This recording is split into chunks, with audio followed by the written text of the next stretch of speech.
Assalamualaikum. Waalaikumsalam. Kang Yayan kemana? Atuh Kang Yayan nembe datang. Atuh tadi saya baru ngobrol sama Kang Ruli. Kang Yayan di mana? Itu teh. Habis ngontrol anak-anak tadi kan kita lagi KKN. Oh iya benar. KKN. Saya lupa. Tadi saya ngontrol anak-anak ke posnya, ke lokasi penelitian mereka. Oke. Terus ke ngecek kesiapan, perlengkapan, konsumsi segala macam. Yang pasti sih ngecek anak-anaknya. Ngecek anak-anaknya ya. Karena Kang Yayan sekarang untuk KKNT 2024 ini sebagai ya. Sebagai TA. Sebagai TA. Sebagai yang dipertanggungjawabkan dalam hal ini.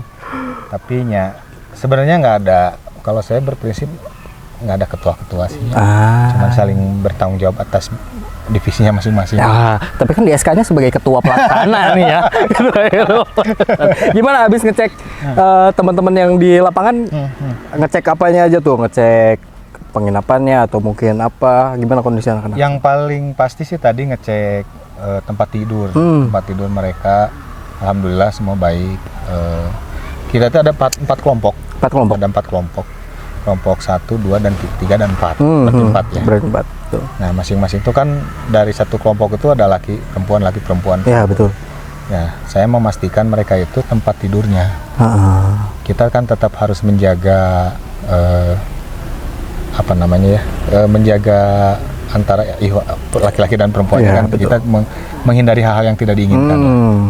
Jadi saya cek ternyata alhamdulillah mereka itu untuk perempuan di 2 rumah, laki-laki di 2 rumah. Jadi dipisah. Walaupun mereka satu kelompok, beda-beda kelompok. Nggak masalah. Kan kita ini ada 4 fakultas. Fakultas teknik, ekonomi, pertanian, sama pendidikan. Dari keempat ini mereka mewakili dari tiap-tiap jurusan.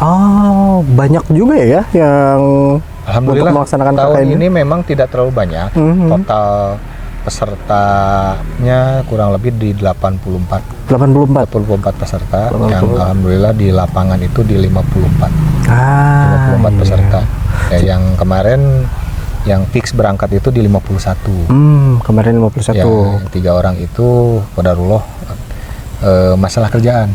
Jadi mereka memilih proyek yang lain untuk pelaksanaan KKN lapangannya. Gitu Pak Iqbal. Oke. Saya tadi sampai lupa kita lagi KKN soalnya enak banget ini suasananya sambil ngopi. Puntang itu terkenal dengan kopinya.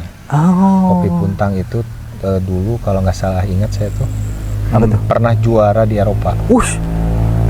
Bin varietas terbaru ya. Jadi yang pertama menemukan varietas ada stroberi, pisang itu dari daerah Puntang. Nah, skema tanamnya juga saya kurang paham ya, cuman yang pasti jadi di after taste-nya itu si kopinya itu ada tes pisang, stroberi kayak gitu-gitu. Enak lah pokoknya. Nanti harus coba ya. Belum pernah kopi ya? Belum ini pernah. Kopi apa ini? Ini kopi apa ini ya? Saya juga nggak tahu ini. Ini kopi Tanjung Sari ini. Oh, pantesan. Ini pengolahannya natural ya? Iya. Kan saya bawa ini. Oh iya benar. Bapak juga yang nyeduh. Tadi Pak Ruli minta pengen bikin kopi lemon. Kopi lemon. Saya buatin kopi lemon, ice kopi lemon. Biasanya saya campur dengan madu. Seger itu Pak. Seger banget itu. Tapi tadi saya nyoba kok nggak ada madunya ya. Mungkin harus berkunjung ke daerah atas, daerah Puntang. Mungkin ada petani lebah. Mungkin nanti bisa ngambil madunya dari sana. Oke. Apakah itu salah satu kenapa dipilih di Cimaung? Oke, kita KKN di Cimaung gara-gara kopinya atau apa nih? Jadi kenapa pilihannya ke sini? Yang pertama dari jarak nggak terlalu jauh. Oh iya betul. Yang kedua dari 4 fakultas ini semua mewakili. Dari pendidikannya kita survei mereka bisa menjalankan program untuk pendidikan. Terus kemudian dari teknik juga bisa mengaplikasikan ide-idenya. Terus kemudian dari ekonomi, apalagi ekonomi bicaranya lebih ke marketing, pemasaran segala macam. Dan satu lagi dari pertanian. Nah, ini kuncinya di pertanian karena lingkungan Cimaung ini notabene pertanian, kekuatannya pertanian dan perkebunan. Penghasil tadi itu ubi ya. Terus kemudian jagung, banyak lah palawija dan lainnya, banyak sayur-sayuran, kentang, bawang, banyak. Benar-benar. Jadi di Cimaung ini, di kecamatan Cimaung ya, saya lupa nama. Iya, kecamatan Cimaung ini betul. terbagi kurang lebih ada 10 desa. Oke, luas juga ya. 10 desa. Jadi yang kita pakai itu 2 desa, yang pertama Cimaung, yang kedua Cipinang. Oh, Jadi 2 ya. desa yang kita pakai di RW 8 dan RW 5.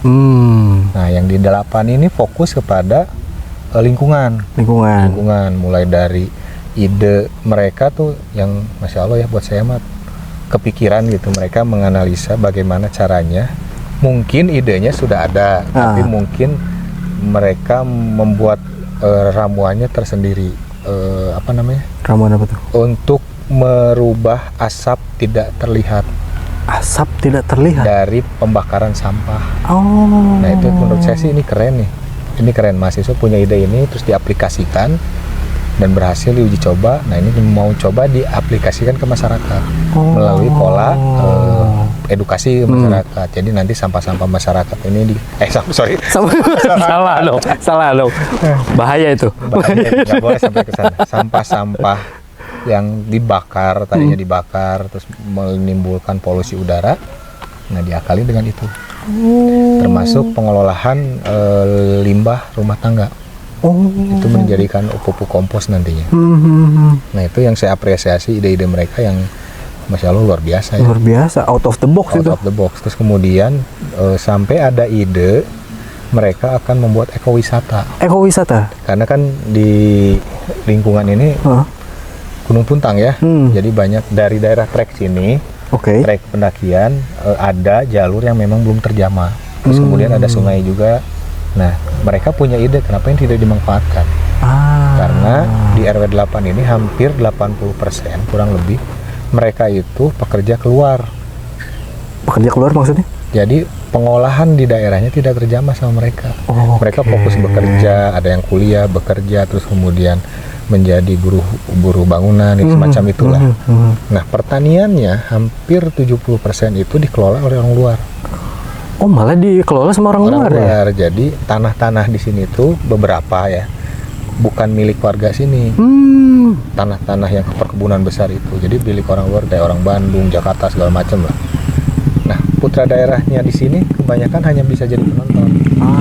Nah, itu saya dapat informasi itu dari anak-anak. Jadi mereka melakukan survei terlebih dahulu, melakukan riset, Pak, ternyata kasusnya ABCDFG. Nah, itu yang didapatkan. Solusinya apa? Mereka mengajukan proposalnya. Ini yang tadi saya sebutkan. Nah, dari situ mulai itu berkembang, ide-idenya liar mereka. Nah, kita bertugas membatasi idenya supaya tidak terlalu lebar untuk supaya bisa terrealisasi. Kalau misalkan ide ini terlalu lebar, khawatirnya tidak terrealisasi. Itu.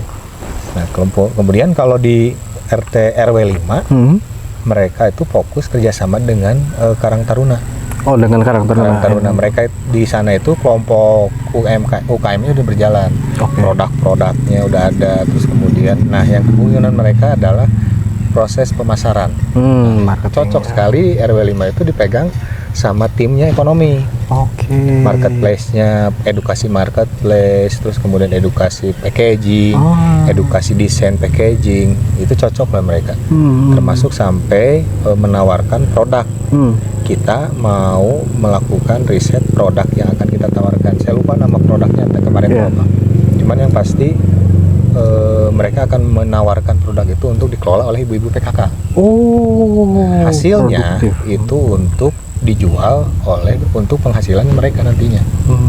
Nah, alhamdulillah nih programnya saya pikir sih udah bagus ya. Tinggal bagaimana mereka mengelola hubungan antara masyarakatnya nanti, komunikasinya yang baik, segala macam lah kurang lebih gitu.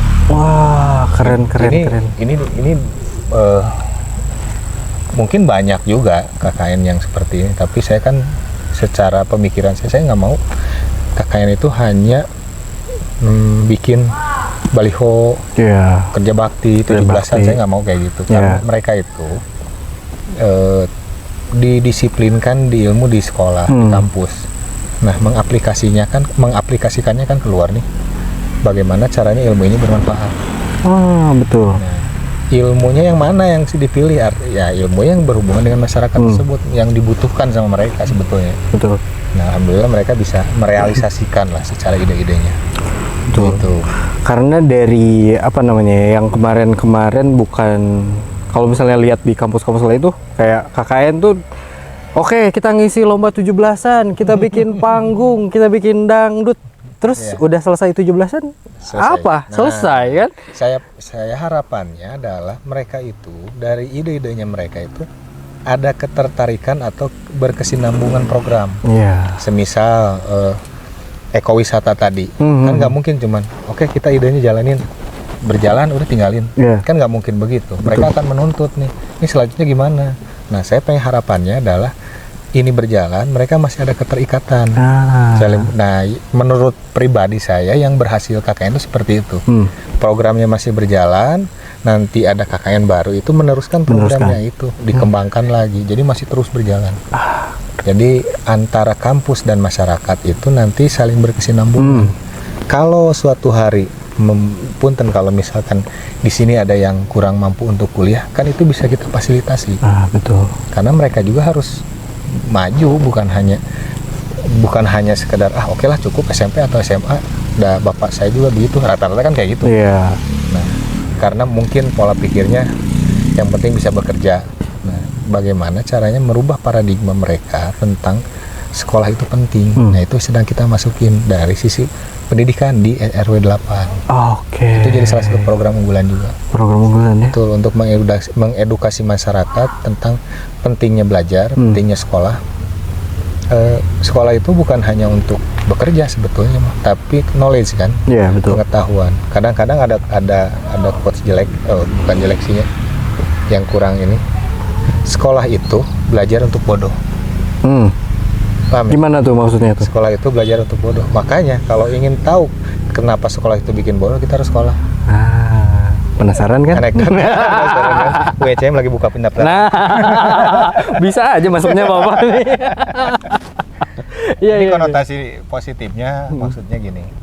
Saya khawatir salah paham. Coba diluruskan. Jadi kita nggak tahu ilmunya.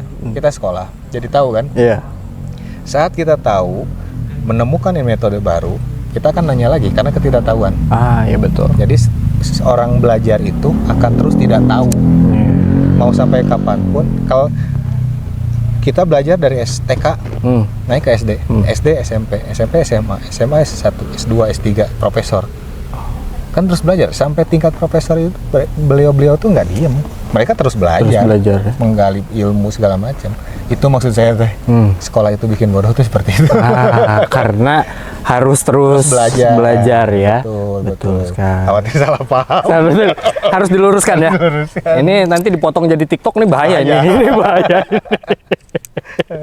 Aduh, luar biasa sekali. Semoga mahasiswa mungkin bisa menjalankan program-programnya, terus juga dengan lancar dan ada kontinuitas ya, ada keberlanjutan. Terus ada harapan lagi Pak untuk mahasiswa yang sedang menjalankan KKNT di tahun 2024 ini? Harapan yang paling mendasar adalah kebermanfaatan ilmu. Ilmu itu tidak dibawa mati, tapi amalannya dibawa mati. Jadi harapan saya ilmu yang mereka bagikan ke masyarakat, sharing dengan masyarakat. Selain mereka memberikan ilmu yang mereka punya, sebetulnya mereka juga belajar kepada ahli ilmunya. Masyarakat di sana mempunyai ilmu yang lebih mapan tentang kehidupan. Nah, mereka belajar juga. Jadi harapan saya hasil KKN ini bisa bermanfaat buat dunia dan akhirat. Sederhana aja itu. Mantap sekali. Aduh, seruput dulu. Susah. Terima kasih sudah datang Kang Yayan. Cheers dulu dong. Cheers dulu. Asik. Sekali ini. Oke, dadah teman-teman. Sampai jumpa di video lain. Assalamualaikum warahmatullahi wabarakatuh.